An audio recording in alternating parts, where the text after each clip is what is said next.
Hello दोस्तों, स्वागत है आप सभी का मेरे यूट्यूब चैनल द संजय में। दोस्तों सीरीज चल रही है हमारी एजुकेशन सब्जेक्ट की, जिसमें हमने यूजीसी नेट दिसंबर 2023 वाले को रखा असिस्टेंट प्रोफेसर विज्ञापन संख्या 51 और पीजीटी एजुकेशन और all teaching exam psychology pedagogy से संबंधित हमारी पूरी की पूरी सीरीज चल रही है, जिसमें हमने कल एक वीडियो बना दी थी आपको, जिसमें हमने बताया था मनोविज्ञान परीक्षा किसे कहते हैं, इसके जनरल शब्द देखा था। आज जो हम पढ़ने जा रहे हैं वो वृद्धि और विकास यानी बाल विकास की बात करने के लिए।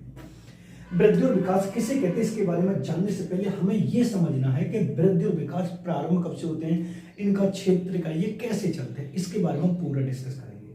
तो सबसे पहले दोस्त हम जानेंगे कि दोनों प्रारंभ कब से होते हैं। अगर वो आपसे ये पूछता है कि वृद्धि और विकास प्रारंभ कब से होते हैं, अगर वो आपसे पूछता कब से प्रारंभ होते हैं, तो आपको बता देना गर्भावस्था से या जन्म से पूर्व। समझना या कहां से प्रारंभ होंगे, तो आपको बता देना जन्म से पूर्व प्रारंभ होंगे। यानी वृद्धि और विकास जो होते हैं वो जन्म से पूर्व या गर्भावस्था से प्रारंभ हो जाते हैं। अब बात यहां पर होती है, जो विकास होता है ना दोस्तों, वो कहां तक चलता है, तो आपको बता देना ये जीवन पर्यंत चलता है,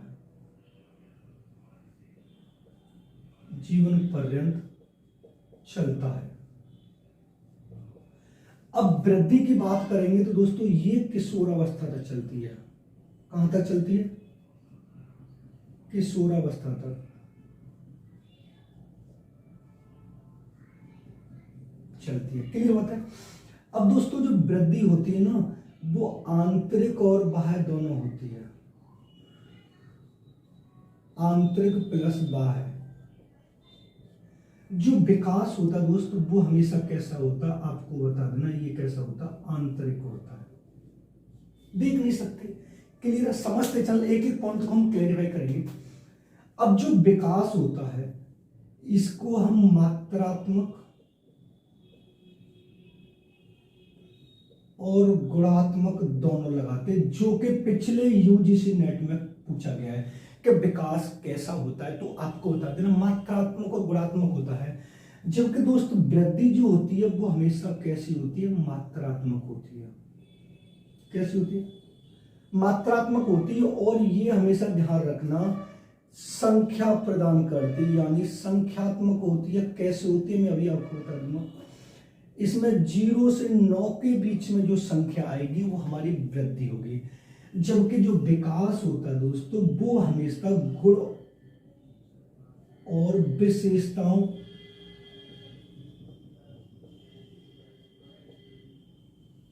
और व्यवहार की बात करता है, व्यवहार की बात करता है। क्लियर बात है? अब उसके बाद दोस्तों हम समझेंगे जो वृद्धि होती है ये हमेशा कैसी होती है, प्रत्यक्ष होती है। कैसी होती है? प्रत्यक्ष होती है।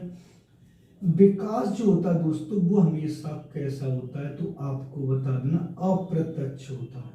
समझना, अगर वृद्धि के क्षेत्र की बात करें, क्षेत्र की, तो इसका सीमित, ये बहुत पूछा जाता है, या संकुचित की बात करेगा। किसकी बात करेगा? संकुचित की बात करेगा। जबकि जो विकास के क्षेत्र की बात करेंगे दोस्त हम, तो आपको बता देना असीमित या व्यापक होगा। कैसा होगा? व्यापक होगा। अब सबसे बड़ी बात जो दोस्त यहां पर पूछता है, ये जो होता है ना, ये एक दिशीय प्रक्रिया होती है। कैसी प्रक्रिया होती है? ये वाली बात आपको बहुत याद रखनी है कि वृद्धि कैसी प्रक्रिया है, तो आपको बता देना एक दिशीय प्रक्रिया। बता दूं कैसे? जबकि विकास की बात करें दोस्त तो आपको बता देना बहुमुखी प्रक्रिया है। कैसी प्रक्रिया? आपको बता देना बहुमुखी प्रक्रिया है। अब इसका कॉन्सेप्ट क्लियर कैसे होगा? मान लीजिए वृद्धि जो होती है वो एक पक्ष यानी किससे संबंधित होती है? शारीरिक से। क्लियर है? जबकि दोस्त जो विकास होता है ना, मान लीजिए विकास यहां पर लिख दें, तो विकास जो होता है मैं आपको बता दूं, विकास जो होता है वो बहुपक्ष होता है, बहुपक्षीय या बहुमुखी। कैसे? एक होगा मानसिक एक होगा संवेगात्मक, एक होगा सामाजिक, एक होगा आध्यात्मिक और एक होगा चारित्रिक। समझना, इनसे पूरा संबंधित होता है। अब इस पूरे कॉन्सेप्ट को अगर आप समझ गए तो 2 से 3 क्वेश्चन आपको कंपलसरी मिलेंगे, आप बाहर नहीं जा सकते, बस समझना इस पूरे के पूरे को। अब मैंने आपको यहां पर देखो ये वाला जो क्वेश्चन है पिछले यूजीसी नेट और पीजीटी एजुकेशन वाले में पूछा गया है कि विकास कैसा होता है, तो आपको बता देना मात्रात्मक और गुणात्मक होता है, ये वाली बात ठीक है। अब समझना, अगर उसने पूछा वृद्धि और विकास प्रारंभ कब से होते, तो आपको बताना जन्म से पूर्व या गर्भावस्था। क्लियर बात है। जबकि वृद्धि गर्भावस्था से प्रारंभ होकर कहां तक चलती, तो मैंने आपको बताया किशोरावस्था तक चलती। इस वाली बात को थोड़ा आप गौर करिएगा, कहां तक चली, किशोरावस्था तक चली। जबकि विकास मैंने यहां पर पूर्ण रूप से आपको कहां तक बताया है, जीवन पर्यंत चलता है। क्लियर बात है। विकास हमेशा मात्रात्मक और गुणात्मक माना जाता है और वृद्धि हमेशा मात्रात्मक मानी जाती है। इसके बारे में थोड़ा हम आपको बताते हैं। मैंने यहां पर ये संख्यात्मक बताया, आपको कैसा बताया है, संख्यात्मक बताया, और यहां पर मैंने आपको ये वाली बात बताई, गुण और विशेषताओं की बात बताई है। अब इसके बारे में थोड़ी चर्चा कर लेते हैं। मान लीजिए जैसे, समझना, मैं आपको जैसे यहां पर समझा दे रहा हूं,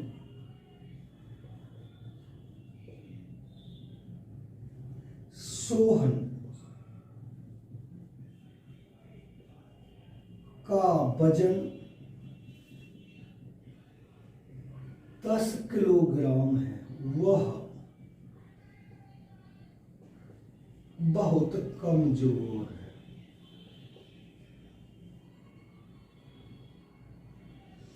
वो ये सेंटेंस बना के देगा। अब इस सेंटेंस में आपको एक तो ये बताना कि वृद्धि किसे कहते हैं, और दूसरा आपको ये बताना है कि विकास किसे कहते हैं। अगर उसने ये सेंटेंस दिया कि सोहन का जो वजन है वो 10 किलोग्राम है, आपकी बात ठीक है, वह बहुत कमजोर है। इस पूरे सेंटेंस में आपको वृद्धि बताने की वृद्धि किसे कहते हैं और आपको विकास बताना है कि विकास किसे कहते हैं। देखो मैंने आपको ये बताया था कि वृद्धि हमेशा उसको कहेंगे जहां पर कोई संख्या आएगी, और हमारी जितनी भी संख्याएं वो 0 से 9 के बीच में बनी है। क्लियर बात है। तो अगर मैं यहां पर देखूं तो हमारी संख्या कौन सी है, 10 किलोग्राम, तो वृद्धि क्या हुई हमारी 10 किलोग्राम। अब मैंने यहां पर बताया गुण और विशेषताओं की बात करें तो वह बहुत कैसा है, कमजोर है, तो विकास क्या हुआ, कमजोर है। ये वाला सेंटेंस और अगर ये कॉन्सेप्ट आपका क्लियर हो गया तो आपका एक भी क्वेश्चन वृद्धि विकास का गलत नहीं होगा। क्लियर बात। मैंने आपको ये बताया था कि वृद्धि आंतरिक और बाह्य होती है। कैसी होती है कि मान लीजिए हमारा जो शरीर दिखाई दे रहा है वो हमारी वृद्धि है, लेकिन हमारे हाथ की कुछ हड्डियां, कुछ अस्थि हमारे शरीर की वो बढ़ती रहती है लेकिन दिखाई नहीं देती, तो वो भी तो बढ़ रही है। तो इसका क्षेत्र हमेशा सीमित और संकुचित होता है क्योंकि यह किशोर अवस्था के बाद रुक जाती है, जबकि इसका जो क्षेत्र असीमित और व्यापक होता है क्योंकि ये जीवन पर्यंत चलती है। कैसे चलता है, जीवन पर्यंत चलता है विकास। आपको ये वाली बात समझ में आनी चाहिए। और ये कैसी प्रक्रिया, ये बहुमुखी प्रक्रिया, जबकि ये प्रक्रिया कैसी, एक दिशीय है, क्योंकि एक दिशीय का मतलब ये होता है कि ये किस पक्ष से संबंधित होती है, सिर्फ शारीरिक पक्ष से। हमारे शरीर में जो वृद्धि होगी, जो बढ़ेगा घटेगा, वजन बढ़ना घटना, लंबाई होना, हाथ पैर का टूट जाना, जो भी कमी और बढ़ोतरी होगी वो हमारे शरीर से संबंधित होगी, जिसको हम देख सकते हैं, जिसके बारे में हम मात्रा कर सकते हैं, जिसको हम माप सकते हैं, वो हमारी वृद्धि कहलाएगी। और जिसको हम देख नहीं सकते, जिसको हम माप नहीं सकते, जिसमें सिर्फ गुण और विशेषताओं का अध्ययन किया जा सकता, वो हमारा विकास होगा। इसी बीच में आपको एक इंफॉर्मेशन देता हूं, अगर आपको UGC net first paper, second paper education और पीजीटी एजुकेशन और असिस्टेंट प्रोफेसर एजुकेशन से संबंधित अगर नोट्स चाहिए, पूरा एक एक पॉइंट सिलेबस, न्यू सिलेबस को ध्यान में रखते हुए अगर आपको नोट्स चाहिए तो आप इस नंबर पर कांटेक्ट कर सकते हैं। व्हाट्सएप 7217377377 533। आप इस नंबर पर व्हाट्सअप कर सकते हैं, आपको नोट्स का डेमो भेज दिया जाएगा। अगर नोट्स पसंद आते हैं तो आप नोट्स खरीद सकते हैं। नोट्स ऐसे होंगे कि पहली बार में आपके यूजीसी नेट को क्लियर कराने में मदद करेंगे, ये मेरी पूरी तरह से गारंटी, क्योंकि मैं अपने नोट्स पर पूरा भरोसा है, क्योंकि नोट्स मैंने जो बनाए एक बुक से नहीं बहुत सारी बुकों को कंप्लीट करके बनाए। क्लियर बात है। अब बात करते हैं, ये पूरा समझ में इसका क्षेत्र, ये पूरा आप इसको नोट डाउन कर लीजिए। अब इसके बाद आता है कि वृद्धि और विकास का क्रम कौन सा होता है। देखो आप हेडिंग डालना यहां पर, वृद्धि और विकास का क्रम।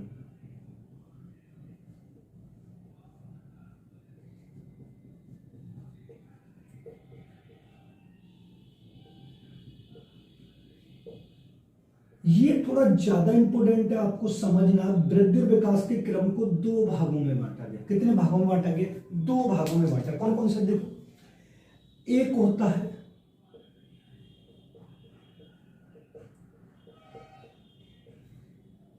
शीर्षगामी और दूसरा होता है समीपस्थ और दूरस्थ। इसका दूसरा नाम होता है सिर से पैर की ओर।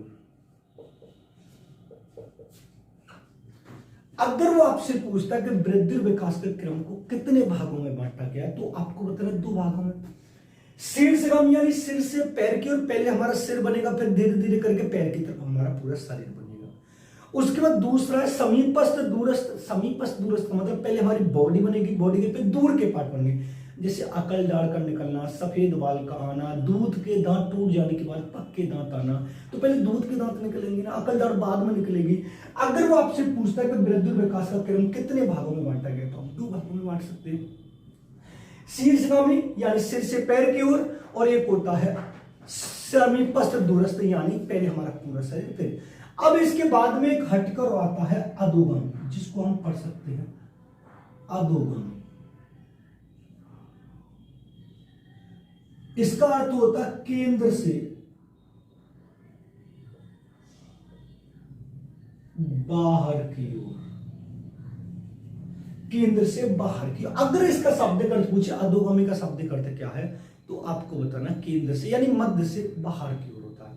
शीर्षगामी का अर्थ पूछे तो आपको बता देना है सिर से पैर की ओर। और समीपस्थ दूरस्थ की बात करें तो आपको बता देना है पहले हमारा पूरा शरीर बनेगा, फिर शरीर के विशिष्ट अंग बनेंगे। क्लियर बात है। लेकिन यहां पर एक बात समझने वाली ये वाली बात रही कि जो हमारा पूरा वृद्धि और विकास है वो पूर्ण रूप से कितने पक्षों पर डिपेंड है। देखो ये वाली बात आप इसको नोट डाउन कर लीजिए, फिर उसके बाद हम चलते आगे। आप चाहे तो इसका स्क्रीनशॉट ले सकते हैं, क्योंकि इसका कॉन्सेप्ट का क्लियर होना बहुत जरूरी है। और मैंने आपको ये वाली बात बताई है कि जहां पर संख्या शब्द आए, जहां पर कोई भी संख्या शब्द आ रही है, लंबाई, फुट, इंच, किलोग्राम में, तो आप आराम से वृद्धि लगा सकते हैं। और जहां पर गुण और विशेषताओं की बात हो तो वहां पर आप विकास लगा सकते हैं। क्लियर है? नोट डाउन कर लीजिए। ठीक है, चलते हम नेक्स्ट। अब पढ़ते हैं वृद्धि और विकास की अवस्थाएं। समझना,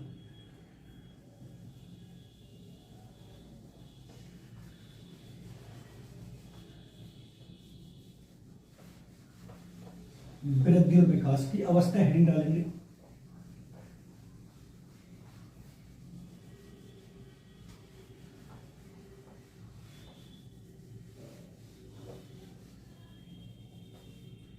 अब आप हेडिंग डालिए वृद्धि और विकास की अवस्थाएं।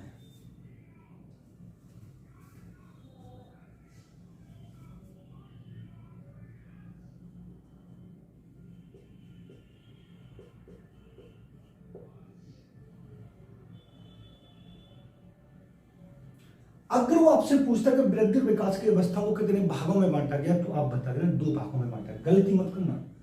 कितने भागों में बांटा गया, तो आपको बताना है दो भागों में बांटा गया। कितने भागों में बांटा गया? दो भागों में। अब दो भाग कौन कौन से, थोड़ा समझें। पहला बताना आपको जन्म से पूर्व,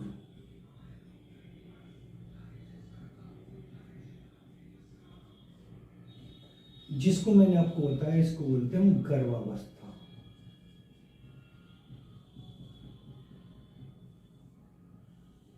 अब जन्म से पूर्व की कितनी अवस्थाएं, तो आपको बता देना तीन अवस्था। कौन कौन सी?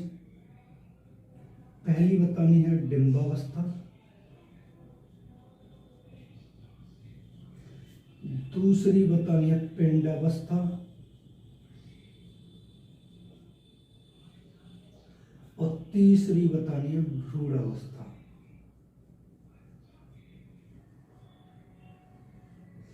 इसका समय पूछे तो आपको बता 0 से 2 वीक,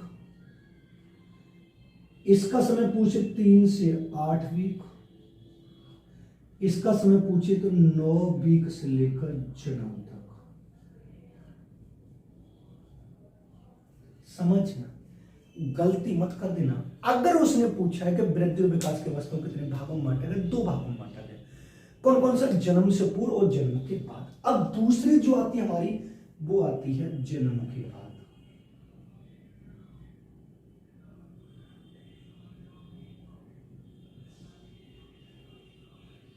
अब जन्म के बाद में सबसे पहले जो हम पढ़ेंगे वो पढ़ेंगे रॉस के अनुसार।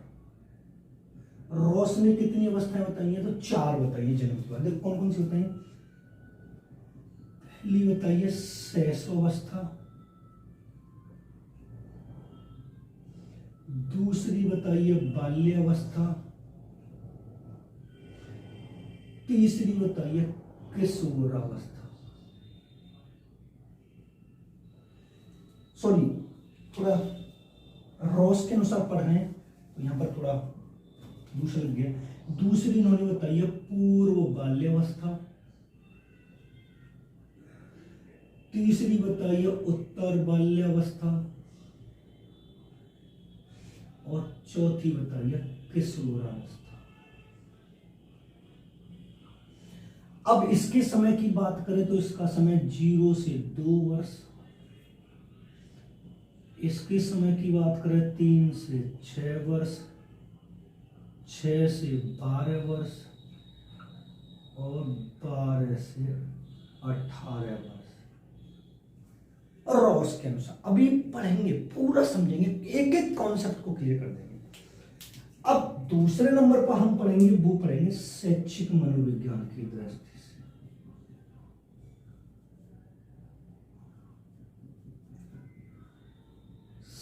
शैक्षिक मनोविज्ञान की दृष्टि से कितनी अवस्थाएं होती हैं? तो आपको बता देना 3 अवस्थाएं होती हैं।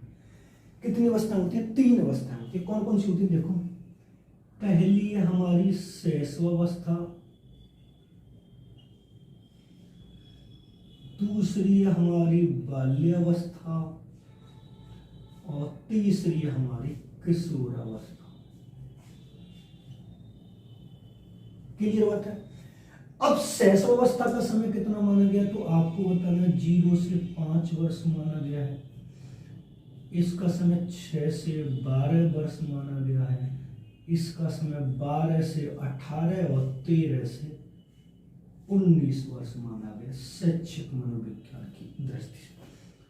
अब इनका समझना आपके लिए बहुत जरूरी है, क्योंकि अगर उसने पूछा है कि वृद्धि और विकास की अवस्थाओं को कितने भागों में बांटा गया, तो आपको बताना 2 भागों में बांटा गया। कौन कौन से? जन्म से पूर्व और जन्म के बाद है। जन्म से पूर्व को गर्भावस्था बोलते हैं, और इसकी 3 अवस्था होती है, डिंबावस्था, पिंडावस्था, भ्रूणावस्था। डिंबावस्था का समय मैंने 0 से 2 वीक बताया, पिंडावस्था का 3 से 8 वीक, और भ्रूणावस्था का 9 वीक से जन्म तक बताया। क्लियर बात है? अब जन्म के बाद हम पढ़ेंगे रॉस के अनुसार शैक्षिक मनोविज्ञान की दृष्टि से। क्लियर? रॉस ने 4 अवस्था बताई, शैशवावस्था, पूर्व बाल्यावस्था, उत्तर बाल्यावस्था, किशोरावस्था। यानी उसने बाल्यावस्था को 2 भागों में बांट दिया है, पूर्व बाल्यावस्था और उत्तर बाल्यावस्था। बस इतना कर दिया। क्लियर है? अब अगर वो आपसे पूछता है कि रॉस के अनुसार, समझ जाए, रॉस के अनुसार शैशवावस्था का समय कितना है, तो 0 से 2 वर्ष लगाना है। अगर रॉस के अनुसार नहीं पूछ रहा, वो पूछ रहा है शैशवावस्था का समय कितना है, तो आपको बताना 0 से 5 वर्ष।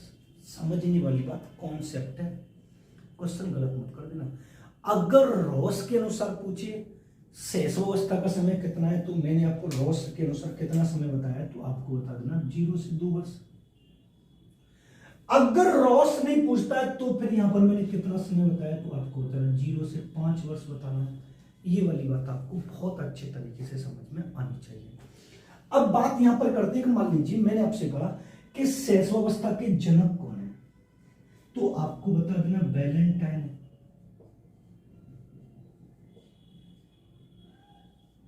मैंने पूछा बाल्यावस्था के जनक कौन है, तो आपको बता देना कोल एंड ब्रूस है। किशोरावस्था के जनक पूछे तो आपको बता देना स्टेनले हॉल है। क्लियर बात, स्टेनले हॉल है। अब शैशवावस्था को क्या बोलते हैं, तो आपको पता है सीखने का आदर्श काल बोलते हैं।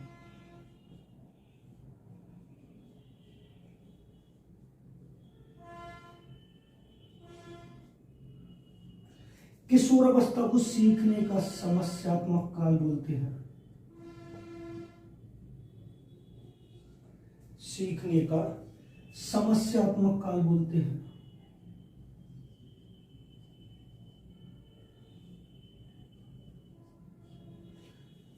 और बाल्यावस्था को सीखने का अनोखा काल बोलते हैं।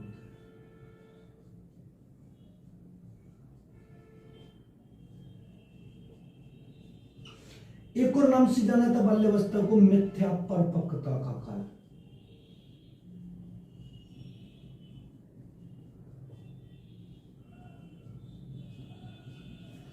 अगर उसने पूछा है कि शैशवावस्था को कौन सा काल कहते हैं, सीखने का आदर्श काल, किसने कहा, वैलेंटाइन ने। बाल्यावस्था को सीखने का अनोखा काल किसने कहा है, कोल एंड ब्रूस ने। बाल्यावस्था को सीखने का मिथ्या परिपक्वता का काल किसने कहा है, तो आप बता देना रॉस ने। किसने कहा है, रॉस ने। और ये किसने कहा है,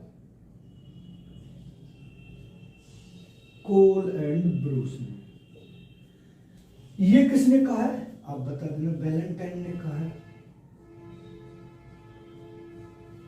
और ये किसने कहा है, तो आपको बता देना स्टेनले हॉल ने कहा है। क्योंकि इनका समझना आपके लिए बहुत जरूरी है। अब एक चीज और बताते हैं आपको, वो आपसे पूछेगा वृद्धि और विकास के पक्ष, या तो आपसे पूछेगा पक्ष, या आपसे पूछेगा आयाम, या आपसे पूछेगा पहलू। और ये पिछले पेपर में पूछे भी गए, आप अच्छी तरीके से देख लेना। यूजीसी नेट जून 2023 वाले में पूछे गए। तो आपको कितने बता देना, 4 बता देना। कितने बता देना, 4। पहला बताना है शारीरिक, दूसरा आपको बताना मानसिक, इसका एक और नाम है संज्ञानात्मक, और तीसरा है इसका संवेगात्मक, और लास्ट में है इसका सामाजिक।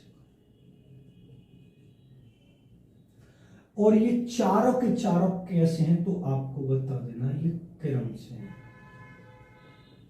कैसे हैं, क्रम से। कहने का तात्पर्य ये कि पूरी जो सीडीपी है, पूरा जो वृद्धि विकास, पूरा जो बाल विकास है, वो किन पे टिका हुआ है, शारीरिक, मानसिक, संवेगात्मक और सामाजिक, जो पिछले पेपर में पूछा गया है। अगर आपसे पूछता है वृद्धि विकास की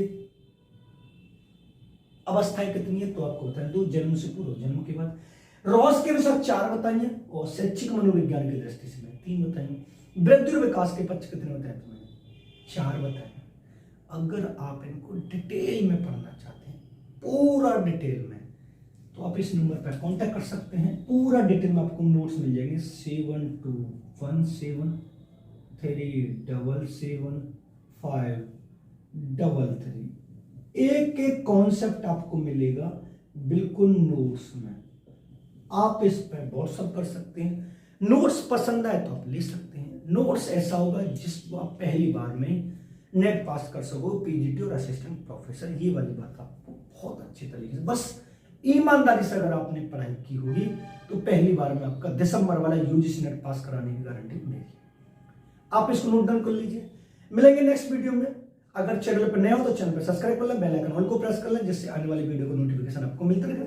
और वीडियो को देखा करें तो एक बार कमेंट कर दिया करें कि वीडियो आपको कैसी लग रही है। अगर अच्छी लगी तो अच्छा करें, बुरी लगी तो बुरा करें। बुरी लग रही है तो फिर हम थोड़ा और उसमें सुधार करेंगे, आप तक बहुत अच्छे तरीके से एक एक पॉइंट को पहुंचाने की पूरी कोशिश करेंगे। धन्यवाद। चैनल को सब्सक्राइब जरूर करिएगा। स्क्रीनशॉट ले लीजिए इसका।